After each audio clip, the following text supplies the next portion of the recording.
Ndryshimin e masës nga arrest shtëpiak në paraburgim për Asmir Jahoskin, pronarin e Pucko Petrollit, zëvendës kryeministri i parë Izet Mexhiti e cilëson si hap drejt luftës kundër korrupsionit. Sipas tij, askush nuk guxon të jetë mbi ligjin dhe secili që ka gabuar duhet të përgjigjet. Qytetarët e dinë dhe domethënë është fakt që ende gjyqësia dhe prokuroria nuk janë të çliruara, janë të kapura dhe mundohen domethënë deri në fund që mos të zbatohen ligji, mos të zbatohen vendimet.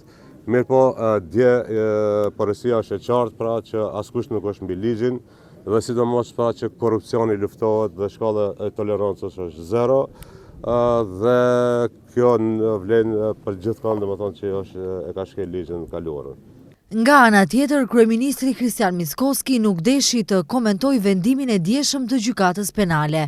Ne možem jaz da komentiram odimet në sudijete. Sam rekao дека ne gi komentiram sudski odluki. Unë nuk mund të komentoj në emër të gjykatësve.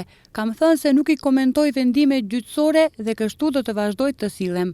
Pa dallim nëse më kanë pëlqyer apo jo, unë nuk do t'i komentoj. Kështu që, pse patëm vendime të ndryshuara, duhet të kërkoni mendim prej tyre, tha Kristian Mickoski, kryeministër.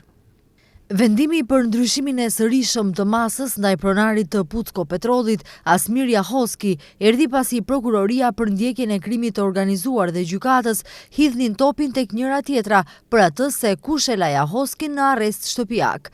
Më pas prokuroria kërkoi shqyrtimin e fakteve, ndërsa gjykata thoshte se për masën arrest shtëpiak ishte pajtuar vetë prokuroria.